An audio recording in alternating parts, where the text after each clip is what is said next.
it to the cloud. All right, guys, we are live. So I want to welcome everyone. Thank you for coming. This is one of my most passionate topics that I can ever do, because that's something I have struggled with for a very long time, is gut health. So being able to talk to you guys tonight and help you guys out, learn what we've learned over the years has been very helpful for both Rick and I.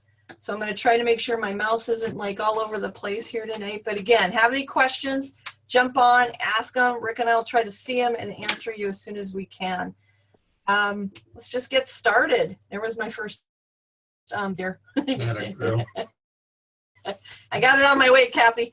All right, so let's go on to the presentation. You guys ready? Let's go. So all disease begins in the gut. Hippocrates said this more than 2,000 years ago. Obviously, not all disease begins in the gut. For example, this does not apply to genetic diseases, obviously. However, there's evidence that many chronic metabolic diseases do, in fact, begin in our gut. Staying above the wellness line, I want to talk about how to incorporate gut health and essential oils into our lives. To get the best results with essential oils, it must start with your diet, which includes your digestive system. If there are several key elements to accomplish this, it's never too late to start at any age. I'm perfect witness to this here.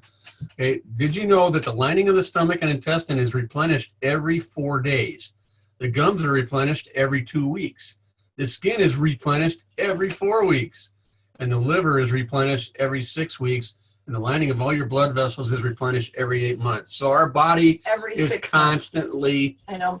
He can't read. I just said every 6 months. No, you said 8, but that's okay. But our body is constantly replenishing itself and rebuilding itself. So if we give it the right fuel and we give it the right essential oils, it'll do a better job of keeping us above the wellness line. Exactly. All right, so wellness, fitness, and beauty. Anti-aging is all about that. It's like cogs in a machine. We need to put the right energy into our bodies to maintain fitness, to keep our bodies healthy. When you keep a positive outlook, your body stays in a constant state of positivity, which really nourishes your growth. If you've ever been around anybody that's very negative, you can start feeling that, and it brings you down. It's an amazing thing that happens where you just get around people like that and you can start feeling depressed with them or anxious with them. Rick works in the jail, so keeping that up and feeling like you've got something going on, it's amazing to see how that changes. You stay positive, everything else in your life stays positive. You remember in the raindrop technique that some of you have experienced, some of you should experience, we use white angelica. White angelica protects us from negativity, negative emotions and stuff, but we may absorb or from the people that are getting the massage. Exactly. It's just a big thing to do. So keeping yourself very active and healthy is a great thing. All right, let's step into ways that we can start getting us to that next level. I am a firm believer about reading labels. I don't look at trans fats. I don't look at saturated fats. I don't look at cholesterol. I do look at the sodium levels. That's something that I am very particular about, is sodium and sugars, because a lot of our sugars aren't natural. They're chemically derived, and the sodium, we don't need as much as people like to think they do. So read your labels. Learn what ingredients are not natural, what things that cause side effects with your health. In the last 100 years, the food industry has advanced by leaps and bounds, but not always for the good. We have seen too many cases of things not being brought to us that are really good for our health. So today, more than 3/4 of the supermarket shelves are stocked with packaged and processed foods. These boxed, canned, and frozen concoctions in most cases require what? Very little. Boiling, microwave, just to make them edible. Not healthier, especially if you've been microwaving, because microwaves are there to reheat food, cook food, but they're also there because of the way that it's processed. It kills your enzymes. in your food, which is very necessary to aid in your digestion. If you don't have positive enzymes, your digestion isn't going to work the way it needs to. Enzymes and the microflora are key to fighting off diseases, not just in your stomach, but your whole body.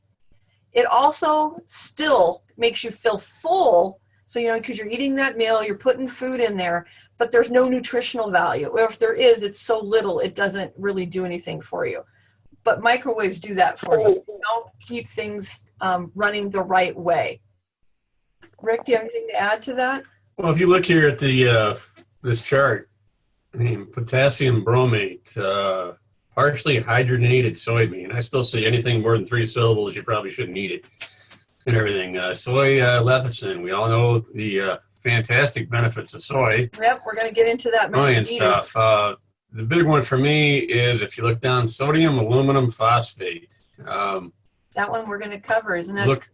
Look it up. That's one thing, especially at my age, we need to stay away from, because anybody that's had, if you do studies on dementia, do studies on Alzheimer's, they seem to have an abundance of aluminum in their brains.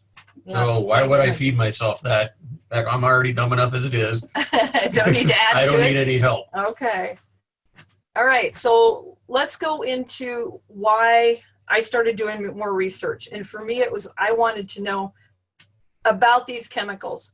I wanted to know what I needed to learn to look for or read. So chemicals in our foods. I love this picture, by the way. Mm-hmm. I feel like that's the way I felt when I was, not above the wellness line. That was me getting poked all the time. Right. So in total, there are now more than 21,000 food chemicals purposely added to our food supply. Yet avoiding them is getting a little easier. Well, a lot easier. We're seeing more economical ways to do this than you used to think. We are blessed every day with stores opening their doors that want to help us find those non-chemical ways to shop, such as Whole Foods, Fresh Time, co-ops, Aldi's. They're making a huge movement towards the organic revolution. About 8 months ago, when I did this whole research thing, at that time, it was only 12,000 food chemicals. So we went from 12,000, to 21,000 food chemicals in just a little over 8 months. To me, that's like, wow. I don't even know if I really want to go to that depth. How about you? The big thing with your, the FDA tries to protect you from different food chemicals, but when you're having this many food chemicals put into the system this fast, there's no way they can test them, especially when it takes 3 to 5 years to get any kind of clinical results. Else into everything. So the service industry that is doing this, they can bring something new out tomorrow, and we're never going to know about it.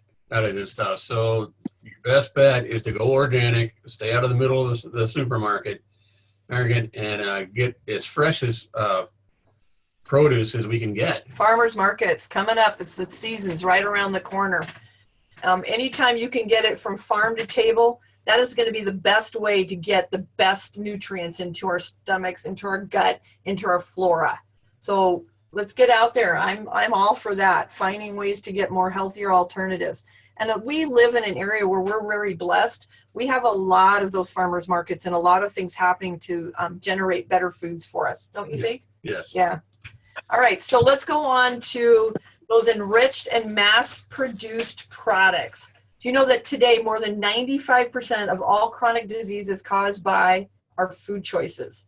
Toxic food ingredients, nutritional deficiencies, not just in our food, but in our soil, and a lack of physical exercise.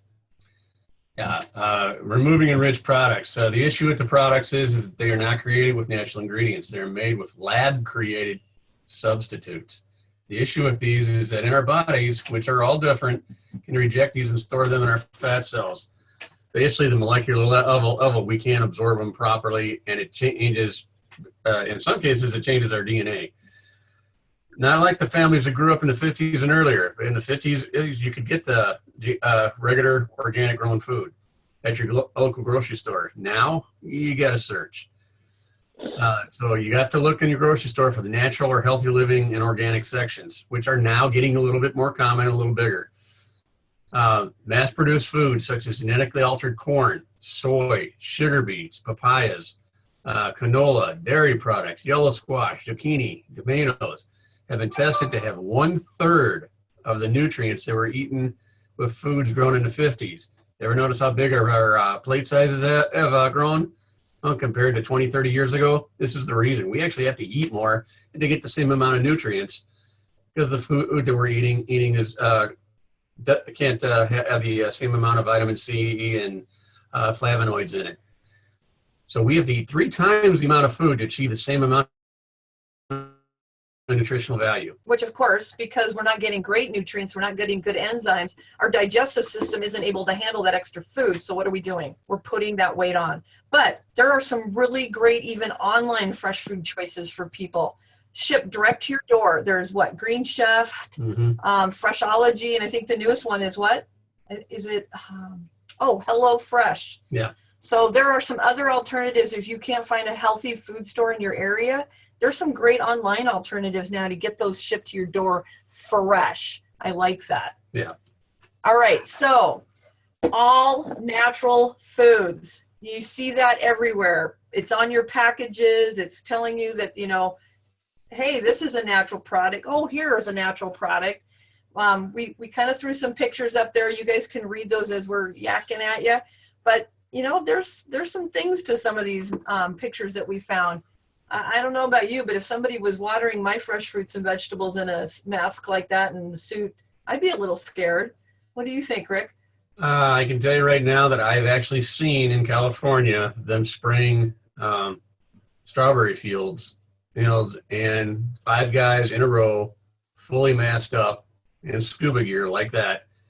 And you're like, we're going to eat that? Yeah, every day. So be wary of this label. If you're trying to avoid GMO foods, right now there is no strict definition of what constitutes a natural food. This could be changing soon, I'm hoping, but there has been a court case going on since 2013 where a federal court judge requested the FDA to determine whether the term can be used to describe foods containing GMOs to help resolve pending class action suits against General Mills, Campbell Soup Company. There's many more out there. There's a big tortilla manufacturer out there that's in trouble with this. But as of today, this has still not been put to rest. It's still unresolved. The problem is not just the industry itself. The problem is also political, because Congress passed a law back in November that states that they don't have to label their foods as GMO anymore. So that helped out all the manufacturers, but it didn't help out all of us who would like to eat healthy. So GMO wheat, that is a big one for a lot of people. It has been banned in the European Union. We're talking France, Germany, England, Spain, Belgium, the Netherlands, Russia, Australia, China, Japan, South Korea. I can keep going because there's over 60 countries now that have banned this because of the wide range of side effects. I think Poland just got added to that too. So keep in mind that we're talking about GMO crops, which are sprayed with billions of pounds of toxic chemicals every year. These chemicals have been linked to a number of diseases, ranging from autism to cancer to Alzheimer's disease and more. Children today are sicker than they have been in generations. And we're talking major generations ago. From childhood cancers to what else was there, Rick? I don't know. They childhood cancer, asthma, there's just... Well, even autism is on the rise. Diabetes is through the roof right now, even for childhood diabetics. One thing that our lovely cities will not tell you is that with pesticides and glyphosates that are now on our plants, it's on the runoff. So it comes off the fields, it gets into our water supply, and we do not have the filters in our cities to filter it out. So guess what we're drinking? That water is uncontrolled. Okay, so the FDA can put a parts per million, I think it's 50 micrograms parts per million for food, and everything, but it doesn't matter in the water resupply because the FDA doesn't control that. No, so that's It's not even controlled. tested. It's not, yeah, at all. So there was a study done in October of 2012. So you can see it's a little bit older, but the study recently published that the Journal of Organic Systems examined U.S. government databases. Researchers searched for genetically engineered crop data, glyphosate application data. They went over disease data while performing a correlation analysis to see how everything was coming together. And they basically could tie all of this to 22 different diseases.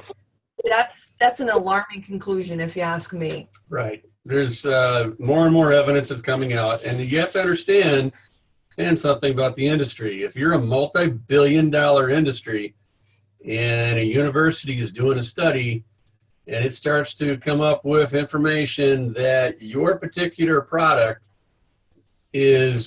might be causing some kind of bad problem in kids or bad problems in us later in life, you're going to fight it. And you're going to disclaim the study. Oh, yeah. Study and everything. So a lot of these studies have been done, and they're being stacks and stacks and stacks of legal work on top of it and gag orders and everything else. So the studies are out there, but guess what? You're not going to hear about them. And that's alarming to me. So let's get moving on. So, wow. Can you believe the main toxic effects of glyphosate? Now, we just kind of touched on it a minute ago, but you can read this. This is from an article in 2013. Also was again in 2015. This data shows very strong, highly significant correlations between the increasing use of glyphosates in our crop system. Right. The graph that was included with this, it was really huge. It was hard to get it to be clear, so I didn't include it. But the probabilities in this show that it's highly unlikely that these correlations are coincidence. The strength of the correlation shows it is very strong probability they are linked very closely together. As of January 2017. January 2017, federal court ruled that any fertilizer or pesticide carrying glyphosate in it, which is the active ingredient in Roundup herbicide, which is the most common one in the world right now, has to have a carcinogen label. It is being fought tooth and nail all the way up to Congress. Who's fighting this? Cargill, of course. Lovely. Yeah. Person to everything. And what's their reasoning? It's going to hurt their sales. So they're not really arguing that it's not a carcinogen. They're just worried about sales and profit. It's going to hurt their sales and stuff. Now, one thing that everybody needs to keep in mind on all of this, who is the parent owner of Cargill? The parent owner of Cargill, they did a merger back in October, and it's Bayer. Okay? Bayer is the largest pharmaceutical company in the world. So you got somebody that's putting out something that's going to get us sick, and you got somebody that's putting out something that might help us. What do you think about that? Yeah, put those two and two together. Okay. One of the things that also is coming out now, farmers have been reporting crop failures after 6 to 10 years of using glyphosate on their crops. Not because of anything else other than the crops burn themselves out.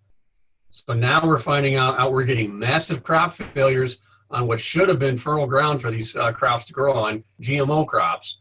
It's because here's why they went to GMO, and here's why Roundup got so big. We designed crops that can take 3 times the amount of fertilizer and pesticides as we did 10, 15 years ago. Plus, in the case of soy and wheat, in order to get it to harvest faster, 10 days beforehand, they spray it with glyphosate, which causes the plant to die and green up faster or brown up faster so they can harvest it and get the water out of the crop. It makes it easier to harvest. But there's no testing to find out how much of that residual is still on the crop when it gets processed. Well, it must be enough because there's studies out there now that are saying they're finding Roundup, the glyphosates. They're finding it in Cheerios. They're finding it in Sun Chips. They're finding it in other products that are using wheat. And they're not talking about just testing the flour portion of it. They're going to a bagged item that is now in our grocery stores, opening it up, testing it, and they're finding these chemicals in the food, not in small sources? Here's the thing. Should you be concerned? Well, you tell me. I mentioned earlier, 50 parts per million is the accepted standard for glyphosate in a harvested crop. Okay? FDA does not control manufactured food. Okay, that's a key point. And why do I say that? Because when they tested Cheerios, remember 50 parts per million? Cheerios was at 1,270. You're going to feed that to a child? Well, we do. I mean, I did it. I thought, oh, Cheerios, it says it's heart healthy. So it may be good for the heart, but it's killing the rest of us. We don't want that. So let's see what else we can learn and teach you guys today. Underlying reasons of why. Well, GMOs obviously are genetically modified organisms. They're pretty much truly untested, unlabeled. I just told you they're banned and restricted in over 60 countries, but they're still in most of our foods in the United States. Because of the glyphosates in our soils, GMO foods are failing because of overuse of chemicals. Well, that means they're also failing our soils. Our soils are no longer containing iodine, iron, magnesium, manganese. I could keep going, but you go and have any soils tested that are been GMO grown, they literally are just nutrient free. And that's one of the reasons why we as a couple really believe in Young Living, because we want to make sure that every soil that Young Living is using has not had any chemicals on it for 25 plus years. So keeping that in mind, knowing what you know so far, let's move on to the next screen. So the underlying causes of disease when we're using these GMOs, the number one underlying cause of using GMOs is inflammation. And inflammation is known to be a huge precursor to everything you see on the screen. There's a book out there called The Wheat Belly by Dr. Davis, and he maintains that it is wheat that is the major trigger for inflammation in the body, which sets the stage for disease to manifest in many different forms. He identified wheat as an underlying cause of diabetes. There's a 176% increase in diabetes from the last study was done in 1980 to 2010. There was a 176% increase during that time. Autism, 1 in 25,000 children from a CDC study in the mid-70s. It is now 1 in 88 children. You're seeing hypertension on the rise, heart disease, joint pain, asthma, fibromyalgia, and leaky gut syndrome. It has even been linked to Alzheimer's, infertility, change in liver, kidney, spleen, gastrointestinal, rheumatoid arthritis, colon cancer, and irritable bowel syndrome. Yeah, if you've actually taken some of the online courses on wheat and why we have our einkorn wheat is 18 chromosomes. The enriched wheat that we're bombarded with is 42 chromosomes. One of those sets in there is from a weed that produces its own insecticide. So we're eating our own insecticide, but inside of us it forms some neat little things called opiates, and some of us it's linked to irritability, including extreme anger and stuff. I can tell you, if working in the jail, that I actually had 5 of my very hot-headed individuals give up eating wheat products for about 6 to 8 weeks, and when a major fight broke out, they stood there and watched and wondered why and stuff. So I can tell you, it's not a clinical study, but it's pretty as close as I can get in a jail. And he's had many other cases like that that'll do the same thing. So I know we could get into some of his major stories, and I know that one day we're going to get him to write them all down and use them as options. Sorry, our dog is in here and he's happy to hear us talking. So let's go on to the next screen. The number 2 incident is wheat withdrawals. And I'm not kidding when I say it's cheaper than heroin. In the jail system, then these guys that are coming in, there's a lot of them that are using drugs and stuff, but they literally can't even give up their white breads either. So when you first go off of wheat, or what, any breads that are containing GMO wheat, don't be surprised if you experience some unusual, or not really unusual, but kind of plug it together that there's a reason why you're having these symptoms. Unusual tiredness or lack of energy. These GMOs are going to make you feel this way, but you don't notice it because it's an everyday situation. The other things that you're going to see, and as you start going off of them, you're going to go back and go, man, I did remember feeling this way when I wasn't eating this, or when I was eating this, to when I am not eating it now. So you're going to have cravings for wheat, mental fog, irritability, inability to keep up with the usual workday or demands of your life, along with sadness and depression. There's a study out there that about 35% of people will experience strong withdrawal symptoms. So when I say strong, I'm talking about what you would see with people that are going through a drug addiction withdrawal. They're huge. Mm-hmm. Rick already touched on the differences between the chromosomes, but they manufactured it so, or genetically altered it so that they could get more wheat off of these stems. But to do that, everything they're doing is causing some major health issues within us. And least amount is better for our digestion as well. So if we can get the better chromosomes, either getting it from einkorn wheat or ancient wheat, or there's some other ones out there. I'm losing it right now. Durum. Well, durum is even questionable. You got to watch where it's coming from. Yeah. But sprouted grains, anything fermented.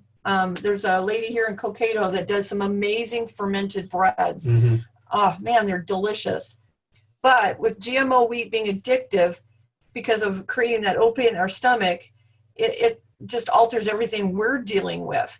So then I've seen people say, oh, I went off of it, but you know what? I really don't know that it really, was causing all those side effects. But they're showing huge studies that when it's reintroduced back into your system, because you've been convinced it's not so bad, it can cause cramps, diarrhea,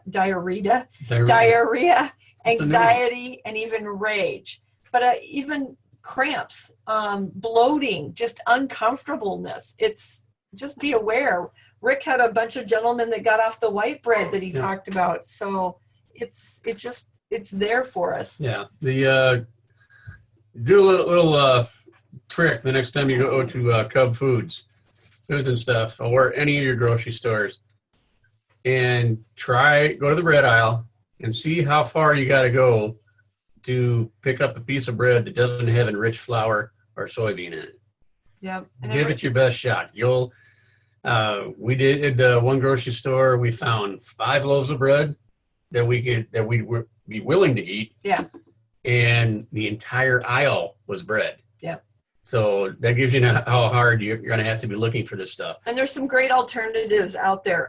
When he's talking about the enriched, the reason why it's such a concern is when they enrich it with the niacins and stuff like that, it's just changing your DNA because it's not natural. But I have a screen that we're going to talk about that. So right. We'll go forward. So convenience foods hurt more than they help. I love this picture because this was me. This is how I shopped for years. I didn't know the difference. The role of our immune system is to protect us from foreign invaders such as bacteria. Right. But too many chemicals in our body blocks that. It doesn't help us work. There's a study done by Bailey Hamilton that said that the boxed or chemical-laden foods are damaging our immune system and how it works. Right. Basically, these boxes, and here's another unregulated portion of the industry, okay?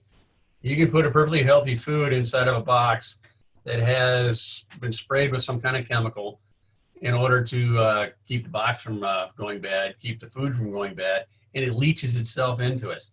There's no FDA regulations on that. So when we get too many of these chemicals in our system, we get charged up with too many free radicals, and it'll start to use up all the antioxidants that we've already eaten, the good food and stuff, and then we got a problem. One of your little problems that people probably aren't aware of is that when we do get overwhelmed, we overwhelm our bodies with too many toxins, too many free radicals and stuff. The body stores them in our fat cells. Well, that kind of explains my lower gut system right now. you can't get rid of it as fast as you'd like and everything, because the liver can't deal with it, your kidneys can't deal with it, so the body stores it anyway. Yeah. And of course, this takes your body's immune system and depletes it even less, so that it's less able to defend itself. But some of the nutrients that doing this, it's not just, our gut health, and it's not just the way that we live life. It is some of the things that we do, or it's the nutrients we're taking in. It's not letting us take those in anymore because our cells are so corroded. And we need to have vitamin A and C and E to fight off the free radicals. But when we're taking in these free radicals so quickly with this picture you're seeing in front of you, it's depleting that at a faster rate than normal. Right. Which is not good. And Twinkies are so good, but how long is it going to take me to get rid of it? I got to say, that's one thing I never even liked my whole life. So I'm okay with that. Let's go on to the next screen. I'm going to let you kind of run with this for a minute, Rick, because I'm going to answer some questions. Okay, if you look up in the upper left-hand corner, propylene glycol. You'd be really surprised at what it's in. It's in toothpaste. It's in hairspray. It is in shampoo. The Johnson & Johnson, the no babies tear thing. Guess what? It's got propylene glycol in it. No wonder your kid cries the first time you put it on them and stuff. Okay. I mean, you wouldn't drink it coming out of your car, but we're going to put it on our child. BHT, butylated hydroxytoluene. Yeah. She learned how to say that today. It's my this favorite. Is an additive to prevent oxidation in a wide variety of foods and cosmetics. It's sprayed on the top in order to keep oxidation from occurring. In a 2005 National Toxicology program, it is listed as a possible human carcinogen. It's also used in jet fuel, rubber, petroleum products, transformer oil, and embalming fluid. Well, at least yourself embalming. Yeah, we're preserving well. Yeah. Obviously not if we're getting sick, we're falling below the wellness line, but Exactly. The high fructose corn syrup in the lower right. People don't realize just how this is affecting us. And you have to understand that there's studies out there saying that there's nothing wrong with high fructose corn syrup. In most cases, there is. The difference is that we're creating our high fructose corn syrup out of GMO corn, where in Canada, it's being banned slowly. I mean, they still have some of it there, but you're going to see some changes with that here, hopefully in the near future. But yeah, go ahead, Rick. Well, the studies are showing that ingestion of too much high fructose corn syrup can cause tissue damage, lead to obesity, diabetes, of course, and also heart disease. Basically, you're overloading your system with too much sugar, which causes your endocrine system, to put out even more insulin to try to counteract it and everything. And eventually, it's going to cause systems to break down. In recent studies, nearly half of the tested examples of HSCS contain mercury. Well, we already know mercury is toxic, but it's in our high fructose corn syrup because it's the way it's being absorbed out of the ground, okay? Glucose and glutamate are the two primary fuels for cancer. So let's make sure we fuel up with high fructose corn syrup, because you're not protecting your body. You're fueling the cancer that's in your body. By eating that. He was being sarcastic there for a second, guys. Yes, that was sarcasm. Did you hear that? Okay. Yellow dye number 5. It's just wait, let's touch on something else real quick. Okay. Because you have to understand that high fructose corn syrup is an unbound fructose and glucose molecules. Right. So there's, it's not going to be easily assimilated because of the fact that it's not natural. Yeah, not in the natural form that it should be. Anything that's not natural takes more energy to absorb, more energy to get the nutrients out of, and that's hence the reason why we have to eat more of it and everything. So we're basically burning a lot of energy up just trying to digest some of these high fructose corn syrup products. Yeah, we're not going to go over all of the food dyes. I put this one out because it was one that I found that I've been able to get some really good information from. But the one that has been, I think, that triggered a lot for Rick and I was yellow number 5. Mm-hmm. And that's found in a number of our baked goods, cereals, gelatins, what else? Dessert powders. But what they're seeing is almost all of the colorants, even the ones listed that we're not going to go over, are approved for use in food. But they're approved for use in food, but most people don't know that they're derived from coal tar. And that most of the time, I'm talking like 99% of the time, they're containing up to 10 parts per million of lead and or arsenic. So they're causing severe hypersensitivity and triggers for hyperactivity disorders and other behavioral issues in children. Do you have anything more to say on that one, Rick? No, not on that one. I want to go to my all-time favorite, soybean oil. First off, try to get away from it. Over 50% of all crops grown in the U.S. are genetically modified. In fact, about 90% of all soybean is genetically modified. Studies have shown that soybean are altering our T levels and our estradiol levels in animals and humans. Major concerns are infertility, early menopause, gynoplastia, which is man boobs. Rick doesn't have any, I by the don't way. have them. I had to give up Snickers, but it was okay. And many other hormonal changes that are not in the normal range. Testosterone in men in the 50s, according to medical journals, used to be between 1,100 and 1,400. Today, the new normal is 300 to 500. So it's not the women that are having trouble. It's the guys that are having trouble. We're overloading our system because fast food is the way to go. And we're hurting ourselves, and we're not able to conceive. So you overload the male body with estradiol by eating these soy products and everything.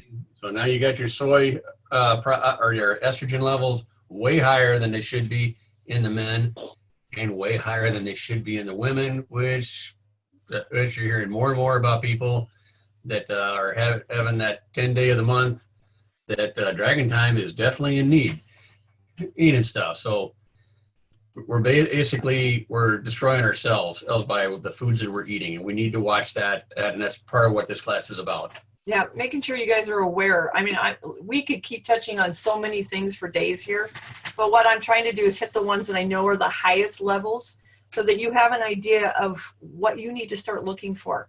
So the next one we're going to touch on this page is E405, also known as propylene glycol alginate. It is a food thickener. It's a stabilizer and emulsifier. It is derived from alginic acid esterified and then combined with propylene glycol.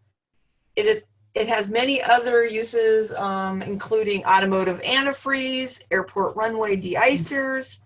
It's also added into hand sanitizers, which is now banned in Minnesota, but many other states still allow it.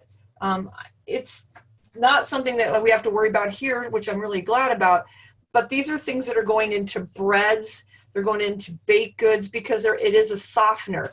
This is one of the things I believe that Subway got in trouble with at one time too. Correct. Their breads at Subway had a version of propylene glycol in it, and that's the reason why their breads, you could sit a Subway sandwich out on the counter for about 5 days and it wouldn't mold. Yeah. Well, that's probably not a good thing. I'm going to go on to the next screen and I'm going to have Rick read this text from Amanda so we can touch on it here shortly. Okay, so chemicals still continuing. I'm learning how to read today.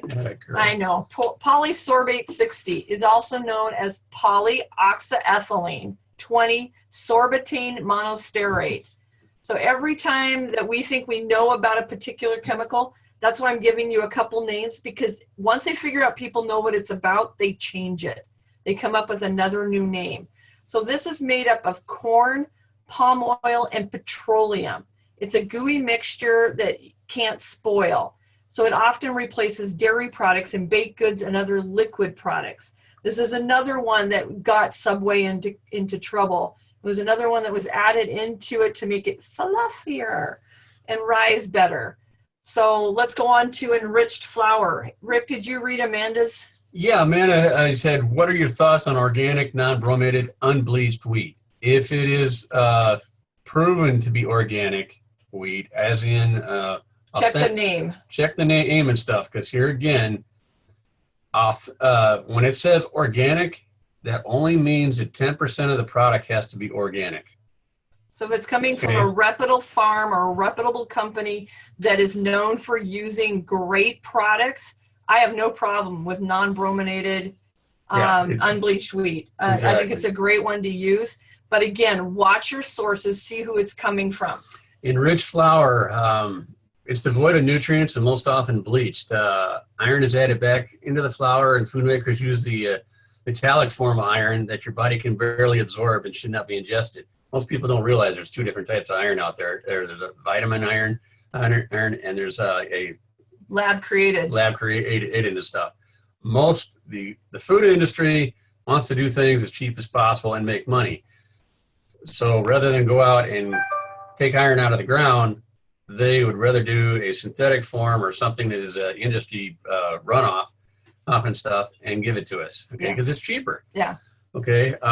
So some other healthy alternatives, we kind of touched a little earlier on some ones that I would use, but there's some other great alternatives for getting rid of enriched flours. And it doesn't, when it says enriched, that's where you've got to have to run a little bit. We started adding that in the 60s, although I think it was technically 1958, because they wanted to keep, well, at the time they thought they were adding all these chemically laden minerals and stuff to help us, but then they found out it was altering things. They never changed that.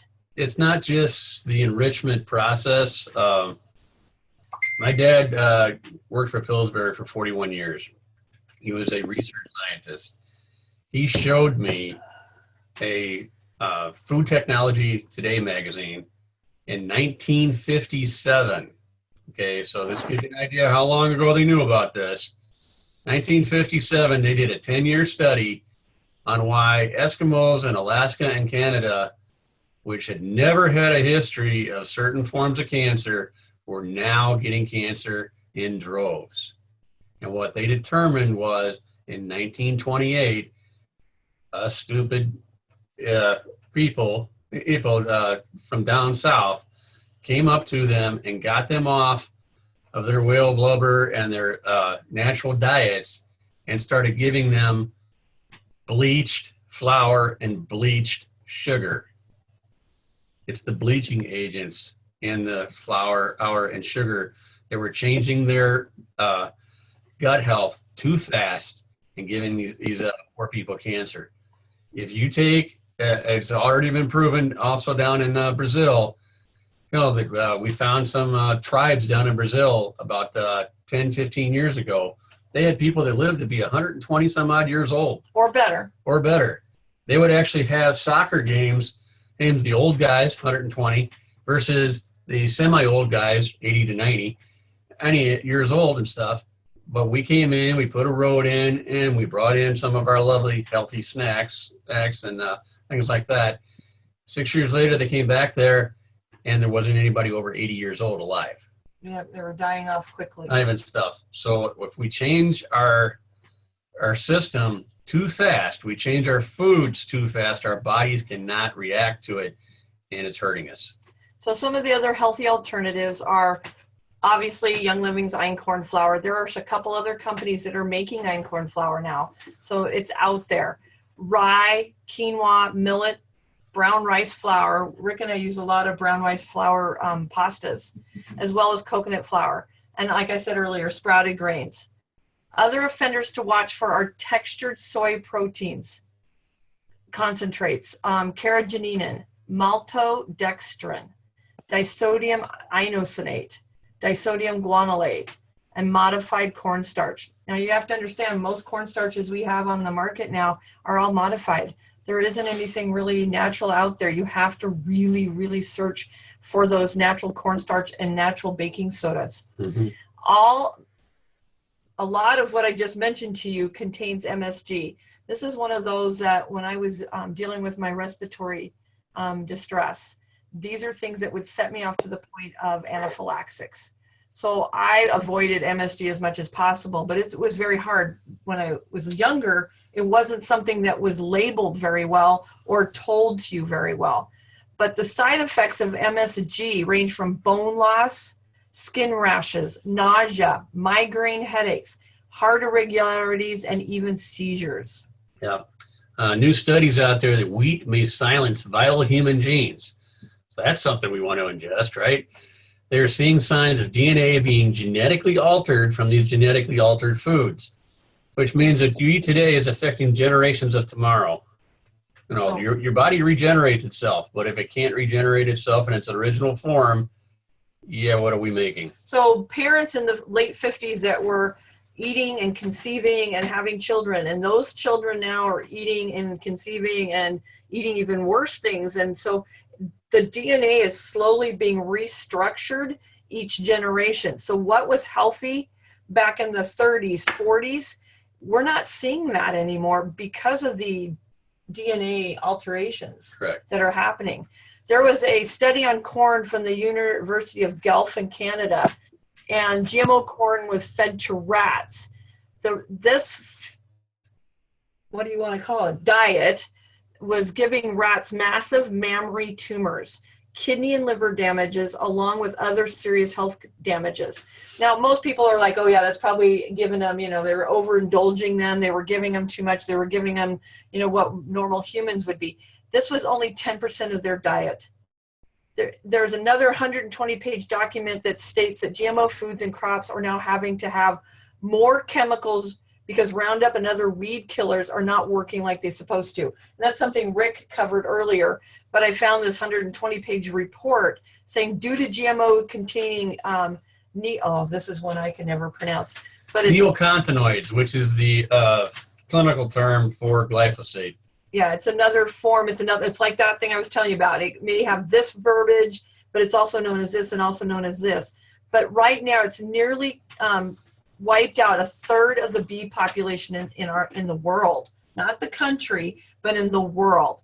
So now bees are now on the endangered species list, and we're not talking just bees. We're seeing a decline in birds and other insect life critical to our environment, because of the fact that 94% of the 92 million acres of corn planted in the U.S. are treated with this chemical. Now I'll give you another little tidbit for thought, because this just came out about 3 months ago, that Cargill has come out with a new plant species used for GMO crops and everything that takes a different type of insecticide, because we're now finding out that insects and weeds and stuff, they're getting used to Roundup. It's been out for 25 years.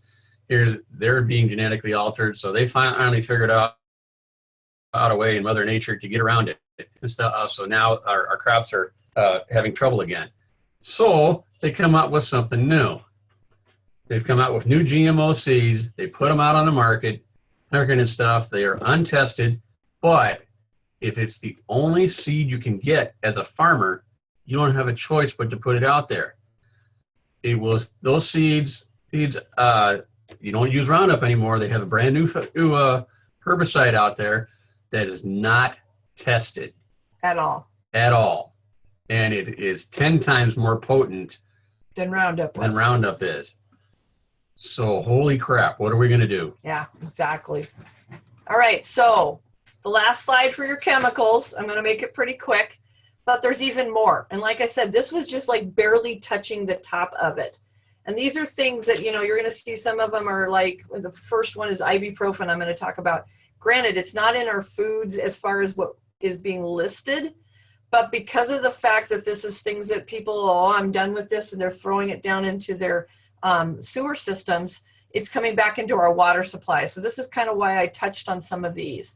So ibuprofen has had recent studies that show that chemical compounds are now linked to heart disease. Yep. Acetaminophen, aspirin. Remember that one a day thing that we used to say? Acetaminophen has recent studies that is the #1 cause of liver damage. It's also the #1 cause of acute liver failure in 27% of people dying in this country. 8 out of 10% of all cases end-stage renal disease in the U.S., the kind that requires dialysis for life, are caused by Tylenol ingestion. Mm-hmm. I know, pretty sad. Sodium acetate. It's a variety of lab-created salt alternatives. It is used in the textile industry to neutralize sulfuric acid in the waste streams, but it's also used in construction industry as a concrete sealant. It is also used in heating pads, hand warmers, and the side effects have been sodium overload, excessive hydration, and fluid in the lungs. These are some of the things that are added into some of the power drinks that these kids are eating. So you're seeing perfectly healthy athletes that are going into excessive hydration and literally drowning in their cells. Yep. It's just kills me. Aluminum ammonia sulfate. It's water soluble. It's used in the following ways in color dyes, water and sewer purification, sizing of paper, retanning of leather. It's a clarifying agent, and it's also a food additive. It's pretty much in everything right now.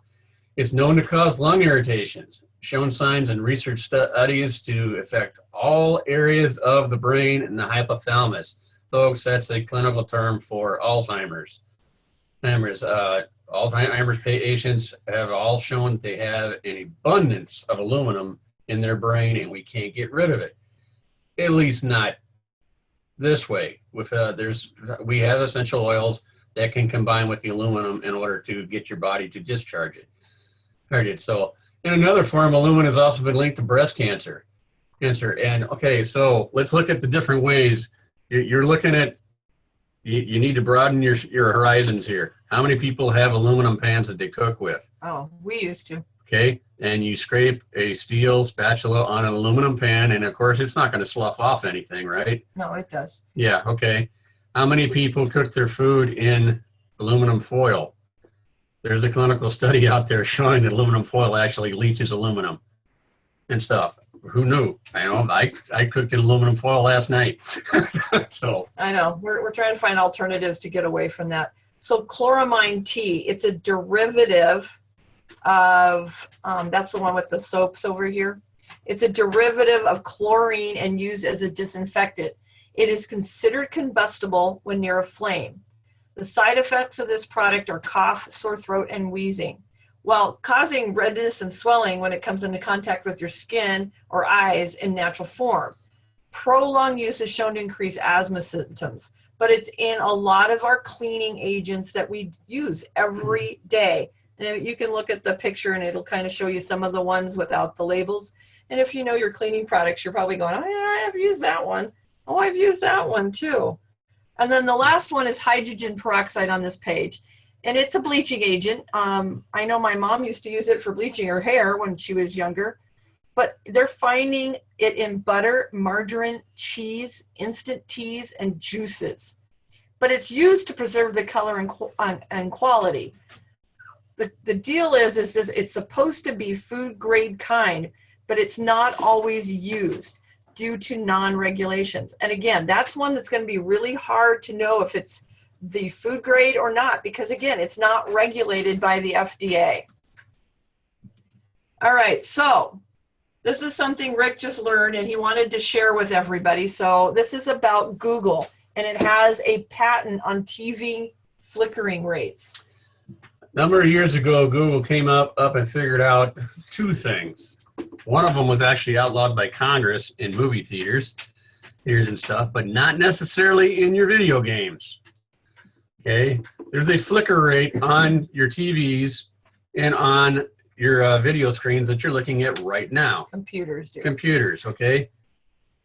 It flickers at a certain rate and stuff, and we can control that rate. Now, I don't know if you ever seen a movie, if you're trying to edit, you get like 120 frames per second. What they can do is they can insert 1 or 2 frames of food or something else in there. We can't visually see it, but our brain can. And so if the brain can see it, the brain can act on it and stuff. The reason why it was outlawed by Congress is that the movie industry figured this out too. They started putting in there things like popcorn and soda pop on the screen, and guess what? You got hungry in a movie theater, right? 20 years ago. It's not regulated in any of the video games. It's not regulated in any of your movies and stuff. It's scary to think that you can be programmed by the flicker rate of your computer or from the video game that you're playing. Yeah, we've got a adopted daughter that her daughter was with us, and this is her in the picture. And she likes to sit when I'm working on my computer and stuff. And her mom had just gotten a new phone. Yep. Was trying to ask Google for some help today. and her mom and her were talking, and this is what we wanted to play because we thought it was cute and everybody needed a little break from something. But this is how things work with this flicker rate. It's just see it, repeat it, and do. You ready? See if I can get it to play. Google. Okay, Google. I love you, Google. I love you, Google. I miss you, Google. I miss you, Google. I'll see you soon, Google. Miss you, Google. So you can see everybody can be trained to love Google. All right, let's get on to the last couple of slides so we can get you guys home and doing other things besides sitting here staring at us. Okay, other ways you can change this. So we talked about different food alternatives. We talked about going and getting more healthier from the farm that you trust that isn't using chemicals. And I've been working with somebody that I work with at my job. Her and her family have a farm that has no chemicals. They don't use any GMO feed. It's all natural. They're let out and they can wander and do whatever they need to do. But Young Living has a way to do that for you. Besides all of the good foods out there, you need to get exercise. I don't care if it's walking for 30 minutes, if it's jumping rope for 30 minutes, if it's doing squats in a chair, touching your toes because you know you're working up to something. Whatever you got to do, get that 30 minutes in every day. Using good products from Young Living, from your local organic store, from your farmers, whatever it needs to be, this is where it's got to start. This is where your changes got to be made. For Rick and I, we did this 2.5 years ago. We made the huge change and eliminated a lot of things from our diet. I literally have a microwave in my house that sits there and it's just decoration because I haven't gone out to get a new vent for it yet, but we haven't touched a microwave in the house for 2 years. Unfortunately, my husband has to use one at work if he wants to have something hot, and he likes his food hot. So he hasn't been as easily broken to get through this. But I want you guys to know that not just does Young Living, there's other alternatives because we talked about them tonight. Educate yourself, do your own research, work it out with team members. Go have somebody else do some research for you and just keep moving forward to that healthier wellness line. For Rick and I, we just are so excited to share this with you and thank you for coming. I threw in a good meme for y'all at the end. Farming before Monsanto and after. Part of the purpose of this class is to stimulate your minds for other classes that can that we need to do. Okay, okay, gut health. Now what? Yeah, what can we do next? What can we do with Young Living products in order to help each other out and stuff? Life 9, Protein Complete, eat drinks and everything. Sarah was saying about Protein Complete.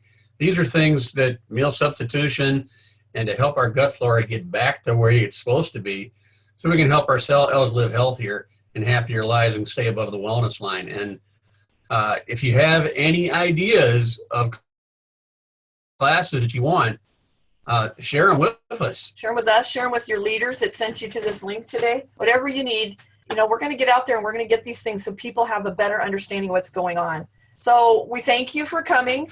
I'm going to go ahead and stop this recording. I'll probably open up for questions. Yep, going to open up for questions. We're going to also get this recording kind of clean cut, make sure there's no fuzzy beginnings and fuzzy ends.